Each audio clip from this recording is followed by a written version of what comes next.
Olá, eu estou aqui começando mais um panorama histórico relacionado ao nosso plano de leitura bíblica cronológica. Nós estamos hoje trabalhando aqui a quinta semana das nossas leituras. E dentro dessa quinta semana, o que nós vamos ver dentro da narrativa bíblica, né? Nós vamos ler do capítulo 1 até o capítulo 16 do livro de Êxodo, e nesse intervalo nós vamos encontrar aí o momento em que a comitiva, né, aquela caravana trazida por Jacó, vai deixar de desfrutar de um espaço de privilégio dentro do Egito para passar a ser escravo, oprimido, né, por outros faraós que se seguiram ao tempo em que José governou.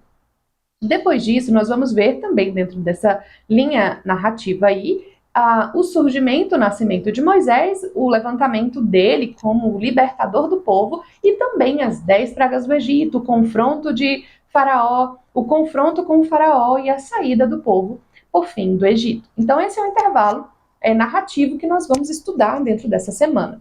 E aqui no nosso panorama histórico eu quero trazer mais algumas informações relacionadas ao Egito. Semana passada nós trabalhamos com os intervalos, né, os períodos, as dinastias que se sucederam no governo do Egito. E agora eu quero falar especificamente sobre o período de governo egípcio em que o êxodo aconteceu. Vou começar aqui falando sobre a questão da datação. Existem divergências em relação à datação do êxodo. Alguns a situam no século XIII, antes de Cristo, né? Outros no século XV antes de Cristo. A maioria dos pesquisadores e o consenso se concentra muito mais em relação ao século XV, que é o que nós estamos usando aqui na nossa linha do tempo. A data que nós vamos ver a Bíblia Integrada, né, de estudo cronológico da Thomas Nelson vai utilizar, é a datação que o The Mystery of History, o material de história que nós estamos utilizando aqui, vai utilizar. Então nós vamos trabalhar com essa data, com a data do século XV, né, aí em relação a esse êxodo. A partir disso, nós vamos encontrar, fazendo aí um retrocesso nessa história, nós vamos então poder posicionar, possivelmente, nós estamos falando aqui dentro dessa perspectiva, né, da possibilidade de que essas evidências apontem nessa direção, de que Amenófis I tenha sido o faraó que escreveu aquele decreto lá citado em Êxodo capítulo 1, versos 15 e 16, que vão falar sobre aquela ordem para eliminar as crianças, né, eliminar os meninos hebreus. Então, começar aquela opressão contra os hebreus, e ele começou esse trabalho, né, esse início de opressão contra os hebreus, e o seu filho, Tutmés I, vai dar continuidade a essa perseguição aos hebreus. Então, Tutmés I está aí situado, o seu governo, entre 1528 e 1508 a.C. Então, temos aí esse momento histórico. Tutmés I teve uma filha bastante famosa, que a história traz aí uma ampla informação acerca da vida dessa moça, que chama Hatshepsut. A Hatshepsut então, não sabemos dizer se a única filha ou a única sobrevivente, né? Única filha que sobreviveu do relacionamento do Tutmés I com a sua esposa primeira. Mas a Hatshepsut, sendo então essa filha única, ela nutria a esperança de ser então nomeada pelo pai como a sua sucessora, né, como a sucessora do pai no trono, no governo do Egito. Aí você pode pensar, uau, mas uma faraó mulher? Como assim? Na verdade, a Hatshepsut, a gente vai ver um pouco mais aqui adiante na história, ela vai sim desempenhar um papel importante no governo, mas ela não será a primeira mulher faraó. Ela é da 18ª dinastia, mas na 12ª dinastia nós temos a Sobequenufero, que foi a primeira mulher faraó que se tem registro. E ela é lá da 12ª dinastia, então ela vai ser a primeira rainha, né, faraó no Egito. Então Hatshepsut tinha essa expectativa de que o pai a nomeasse como a próxima rainha no trono. Mas ele não faz isso, porque ele tem um filho com uma concubina a quem ele entrega o trono. Esse filho, ele nomeou Tutmés II. Então, Tutmés II é quem iria assumir o trono. Mas o que ele faz? Porque a Hatshepsut, ela tinha um apelo popular muito forte. E ela também era uma mulher muito inteligente, uma mulher que tinha... ela tinha inclinação para a vida política e tinha habilidade para isso. Ela sabia administrar. Então, para fortalecer o governo do Tutmés II, o pai obriga a Hatshepsut a se casar com seu irmão, meio-irmão, Tutmés II, e é o que acontece. Então, ela vai governar aí um tempo junto com o marido, meio-irmão, Tutmés II. Só que o Tutmés II possivelmente era o que estava no trono quando Moisés fugiu. Ah, e detalhe importante, muitos acreditam que a Hatshepsut tenha sido a mãe adotiva de Moisés. Então, existe essa ideia, né, de que a Hatshepsut tenha sido aquela princesa que o Êxodo menciona que recebeu Moisés ali no cestinho no Nilo e que o adotou como filho. Seguindo a história. Então, ela casada com o meio-irmão, Tutmés II, então Moisés vai crescendo ali no palácio, nesse palácio, e então Tutmés II, o meio-irmão da Hatshepsut, estava no trono quando Moisés foge. E o Tutmés II também vai ter um filho com uma concubina, a quem ele vai nomear de Tutmés III, e existia também aquela ideia da Hatshepsut de poder, por exemplo, já que ela não chegou ao trono, que ela pudesse, pelo menos, que o seu filho, né, adotivo, pudesse chegar ali ao trono. Então, Moisés também é considerado como uma possibilidade para ser um sucessor aqui do faraó. Mas acontece tudo que a história do Êxodo já nos conta. Moisés foge para Midian, e então o que acontece é que o Tutmés III, ele ainda não tinha idade para governar o Egito, então a Hatshepsut vai se tornar aí a rainha regente, junto com o sobrinho enteado, né, Tutmés III, que eles vão passar um tempo governando juntos. E essa inteligência, essa sabedoria da Hatshepsut vai fazer com que o Egito prospere nesse período, avance, produza coisas grandiosas. Ela faz muitas expedições também para outras nações. Tem uma obra que é bastante significativa do período aí da regência da Hatshepsut, que é o templo mortuário da princesa, dela mesma, né? Ela fez um templo ali onde seria também a sua tumba, né, seria o lugar onde ela seria guardada depois de embalsamada, depois de morta. E esse templo mortuário, ele está lá no Vale dos Reis, na região ali de Deir al-Bahari, e é uma construção muito fantástica. E até hoje está lá aberta a visitação, e dentro desse templo existem várias inscrições, painéis, imagens que revelam muitas informações a respeito da Hatshepsut. Por exemplo, tem uma cena que mostra o sonho da Hatshepsut de ser coroada, né? A imagem mostra o pai dela coroando na presença de Amon, né, o deus Sol. E aí outra cena que está ali pintada nesse templo também vai mostrar a ideia de que a própria Hatshepsut começou a declarar a respeito dela mesma para fortalecer aí a sua possibilidade de chegar ao trono, de que ela seria filha da sua mãe com o deus Amon-Ra, né? Então ela seria a própria filha de Amon-Ra. Então ela faz essa declaração acerca de si mesma. E existem muitas e muitas informações a respeito dela dentro desse, entre outros lugares, dentro do templo lá de Deir al-Bahari. Lá também existem algumas inscrições que o nome dela foi apagado.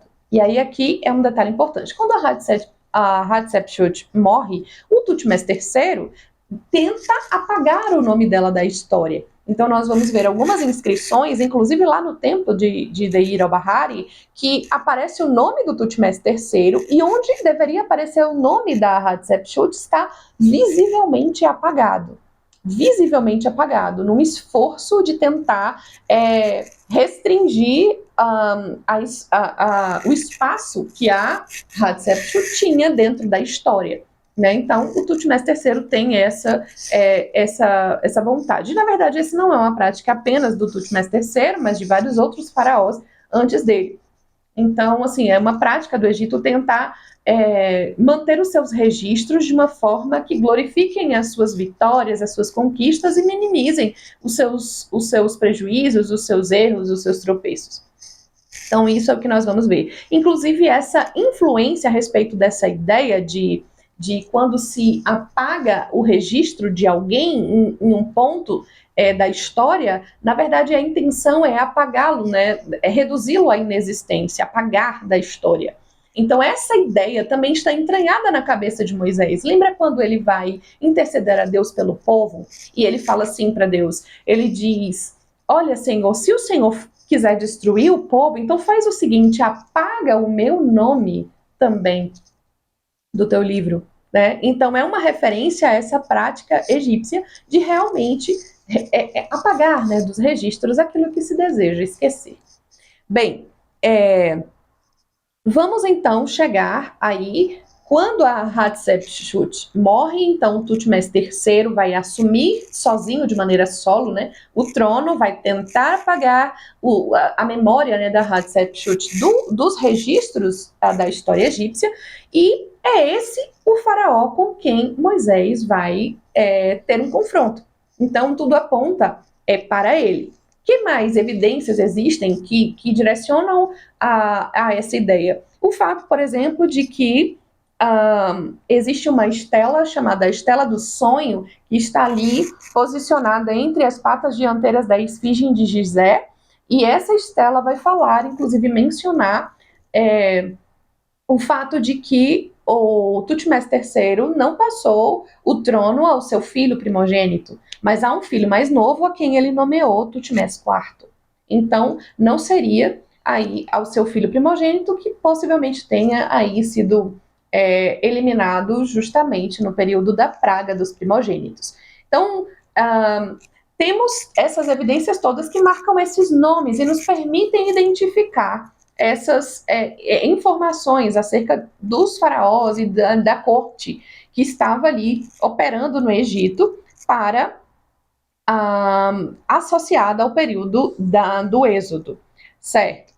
Bom, e aí eu quero falar também sobre uma teoria que é desenvolvida para associar as pragas do Egito com as consequências ou o efeito em cadeia de um vulcão de grandes proporções, da erupção de um vulcão de proporções gigantescas que aconteceu em Santorini. Então, ele é chamado, por exemplo, de erupção pliniana, que significa, né, que é caracterizada por uma grande explosividade dessa erupção. Então, é uma erupção vulcânica tão forte que é capaz de impactar até 1.000 quilômetros cúbicos a partir dela. Então, 1.000 quilômetros cúbicos aqui, dentro dessa dimensão, pode ser atingida por um vulcão dessas proporções. E essa a terra de Santorini, ela vai estar situada a 700 quilômetros a oeste da região do Delta do Nilo, que é exatamente onde nós estamos situados agora e onde estava onde aconteceram as pragas do Egito, né? Onde aconteceram aí esses eventos. Então nós temos um documentário chamado Êxodo Decodificado, ou Decifrado, que vai trazer uma pesquisa desenvolvida por um judeu canadense chamado Simcha Jabokovic. E esse judeu, ele organizou uma equipe multidisciplinar de pesquisadores, uma equipe que incluía geólogos, teólogos, arqueólogos, egiptólogos. Então, todos esses profissionais se reuniram para buscar e procurar, pesquisar evidências relacionadas ao Êxodo. E eles encontraram diversas evidências. O documentário é bastante cheio muito rico de evidências, de achados arqueológicos e com uma explanação bastante vasta acerca de muitos detalhes relacionados ao Êxodo. E essa teoria, ela é bastante interessante, intrigante e, assim, faz sentido. A teoria diz que esse vulcão que aconteceu lá em Santorini, ele foi responsável pela eliminação dos povos minoicos, né, de grande parte dos povos minoicos. Então, esses povos estavam ali na costa da ilha de Creta, em algumas regiões da Grécia, e estão aí comunicados, né? Essa região de Santorini, como eu falei, a 700 quilômetros oeste da região do Delta do Nilo, e essa área, ela tem um canal de comunicação, porque existe ali a fenda da Ásia.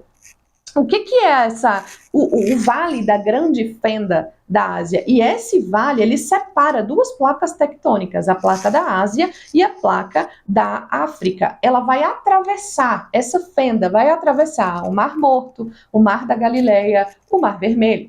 Então, é um canal de comunicação que existe por baixo, né, das camadas mais profundas da Terra, dentro desse espaço das placas tectônicas. Então existe um canal aí de comunicação. Sendo esse vulcão algo de proporções tão gigantescas como se tem notícia, então de fato se tem aí uma conexão muito bem estabelecida entre uma área e outra, e temos também alguns outros eventos históricos que nós temos registro e podemos acompanhar claramente, que vão produzir efeitos muito similares àqueles das 10 pragas que aconteceram no Egito.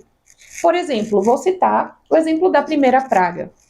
Então, a primeira praga, segundo essa teoria, segundo essa ideia, esses gases que saem, né, que são produzidos ali dessa erupção vulcânica e atravessam até o outro lado do delta do Nilo, por meio dessa fenda subterrânea, ele vai provocar um grande acúmulo, né, uma grande produção e acúmulo de gases que vão chegar aí à parte submersa do Nilo. E à medida que esses gases vão chegando à superfície do Nilo, ele entra em contato com oxigênio, e o que vai acontecer é a produção muito grande de óxido de ferro. Então, esse óxido de ferro, ele vai estar super difundido dentro da água do Nilo, produzindo tanto... Na verdade, o óxido de ferro é basicamente ferrugem, né? É a mesma que nós conhecemos aqui, que nós temos experiência em ver acontecer. Mas nesse caso, era uma grande proporção que ia acontecer pelo meio aquoso do rio. Então isso vai causar aquele tom avermelhado, aquele vermelho sangue na água, vai causar aquele cheiro ferroso e também vai consumir todo o oxigênio na formação desse óxido de ferro, vai consumir todo o oxigênio da água, e isso vai provocar a morte de todos os peixes. Peixes mortos, apodrecimento, mais mau cheiro, e daí todo o desencadear de eventos que o próprio livro de Êxodo narra. Então é uma explicação muito coerente em relação àquilo que aconteceu. E em todas as outras pragas dentro dessa teoria, das pesquisas que foram feitas por essa equipe multidisciplinar, é chegado ao entendimento de que todas elas são efeitos em cadeia relacionados a essa grande erupção de Santorini.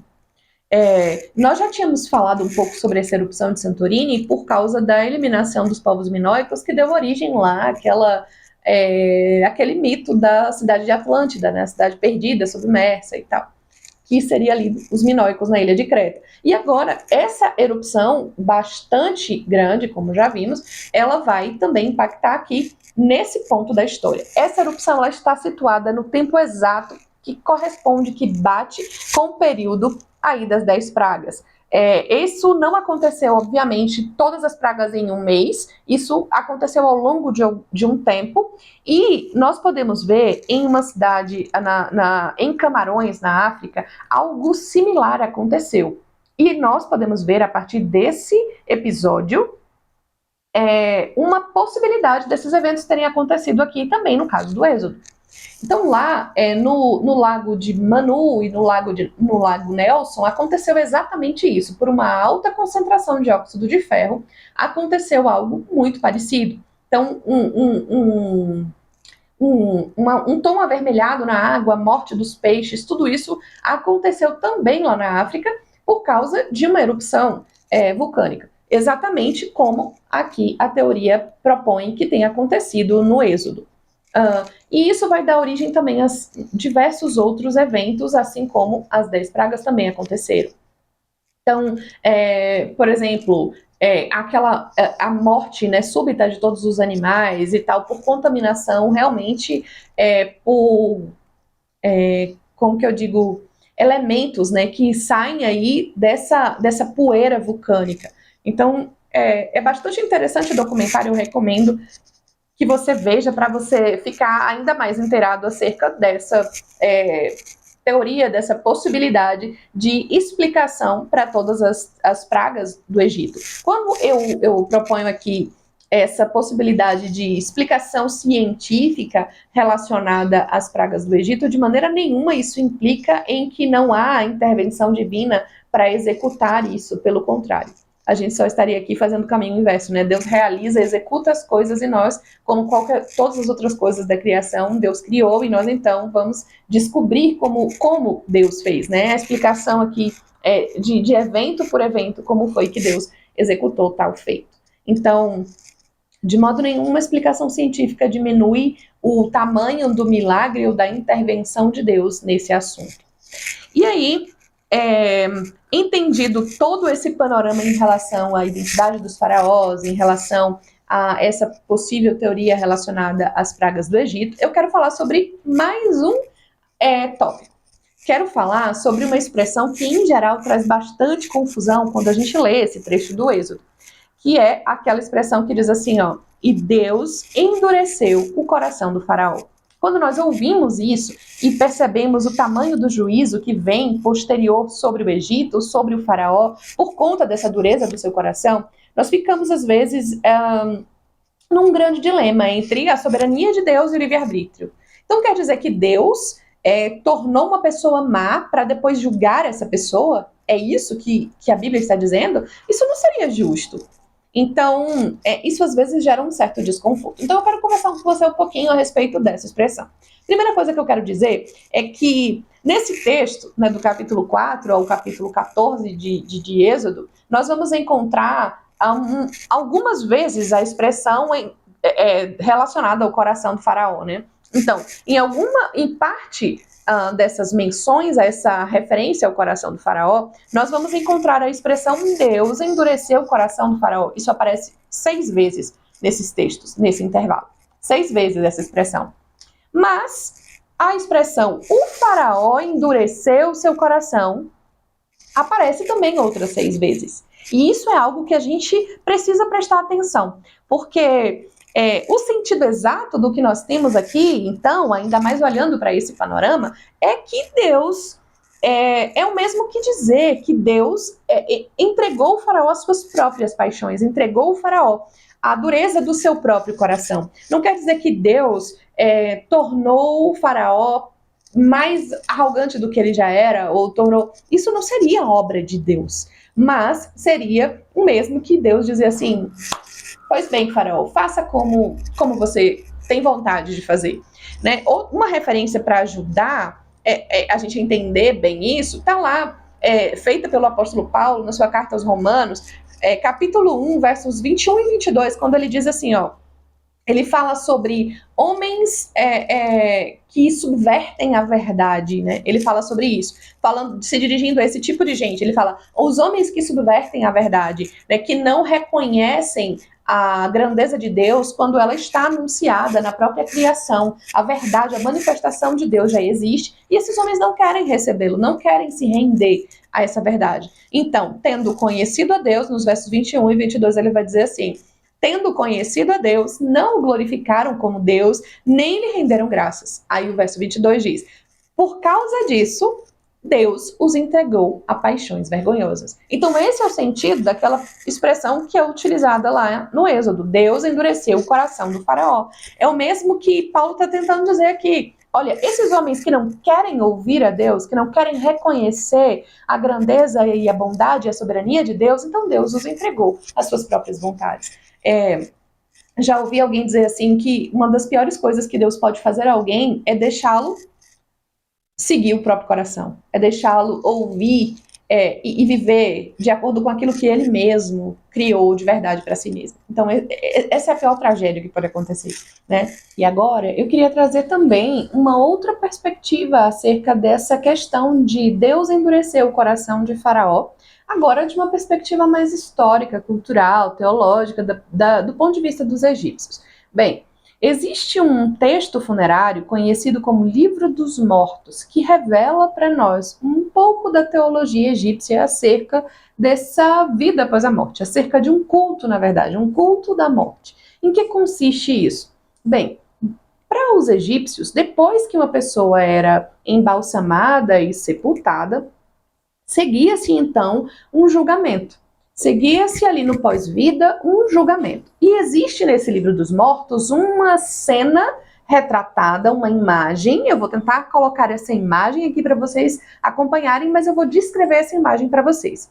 Bom, essa imagem lá do Livro dos Mortos fala sobre um julgamento do coração, uma pesagem do coração.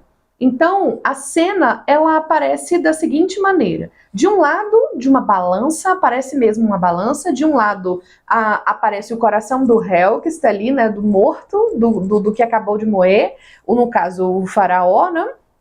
Desse lado aparece o seu coração, do outro lado, como uma espécie de contrapeso, aparece uma figura, né, um hieroglifo que representa uma pena, que é o símbolo da verdade da deusa Maat, a deusa da verdade, né? Então, é essa verdade que vai dar o contrapeso do coração aqui do réu para ser avaliado em confronto com a verdade. Aqui no meio da balança vai aparecer Osíris, que é o deus do submundo, né? Ele aparece aí com uma cabeça de chacal aqui, monitorando, supervisionando esse julgamento. Atrás do Osíris aparece o Anubis, que é o escrivão, que está ali registrando todo o processo, né? O protocolo desse julgamento. Atrás do Anubis vai aparecer o Amati, né, o Amite, que é um demônio retratado aqui como uma fera, como uma besta, que está ali pronta para devorar aquele réu, caso ele não seja aprovado nessa pesagem. Bem, e nessa perspectiva dessa pesagem do coração, nessa espécie de julgamento, o réu precisava, na verdade, resistir ou ser capaz de se declarar inocente numa confissão de 42 questões. Então, nessas 42 perguntas que eram feitas a esse coração, ele precisava dizer, não, sou inocente nisso. E aí, ao final dessa inquisição de 42 questões, então, o réu estaria absolvido e poderia passar aí a desfrutar da vida após a morte. Mas o que acontece? Para ser aprovado nesse julgamento, os egípcios, os faraós egípcios, encontraram um mecanismo, uma forma. E que forma é essa? Eles descobriram, junto com seus magos, feiticeiros lá, um encantamento, um feitiço que era capaz de endurecer o coração, de modo que eles pudessem se manter firmes em dizer que eram inocentes. Então, essa é a perspectiva. Esse encantamento ele era feito utilizando insetos, né? Um escaravelho que tinha uma carapaça bastante dura, como que de pedra, né? Então, a ideia era que esse poder de pedra, de endurecimento desse inseto, pudesse ser absorvido nesse encantamento pelo coração, e então ele pudesse ser aprovado nesse julgamento, diante da pesagem do seu coração. Então, quando a pessoa era embalsamada, ele era eviscerado, né? Todos os órgãos eram removidos, mas não o coração. O coração permanecia lá, porque ele precisava estar presente para esse julgamento. Então, era comum se colocar ali a pessoa embalsamada e também como se fosse esculturas, né, de escaravelhos, para poder ajudá-lo nesse momento aí do julgamento, da pesagem do coração. Então, quando Deus fala que vai endurecer o coração do faraó, é também uma referência a esse tipo de ideia que se tinha a respeito desse momento do julgamento final pós-morte, né? Então, assim, o faraó se julgava tão divino que ele era capaz, inclusive, de ludibriar os seus deuses ali no momento da pesagem do seu coração, e poderia ali fazer uma maquiagem para deixar de ser confrontado com os seus tropeços com a verdade. Mas aqui, no momento em que Deus diz, eu vou endurecer o seu coração, é um momento em que Deus diz assim, olha, você pensa, Faraó, que consegue subverter todo o juízo, você pensa que está acima da lei, da justiça, da verdade, porque você acha que pode manipular e trabalhar com essas verdades da maneira que você quiser. Mas eu estou dizendo, eu sou a justiça e a verdade, e você não pode driblar a justiça de Deus, né? Você não pode driblar a justiça divina.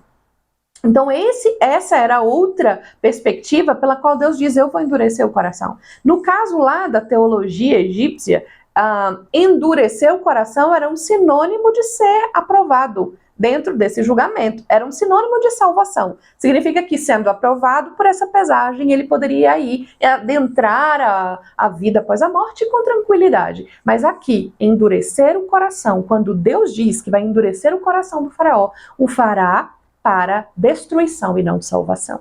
Então, essa era outra perspectiva que a gente precisa pensar quando lê também essa sentença, né, de que Deus diz que vai endurecer o coração do faraó.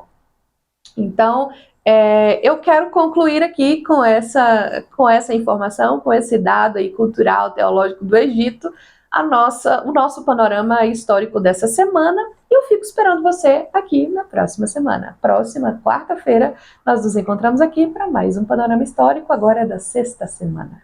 Até lá!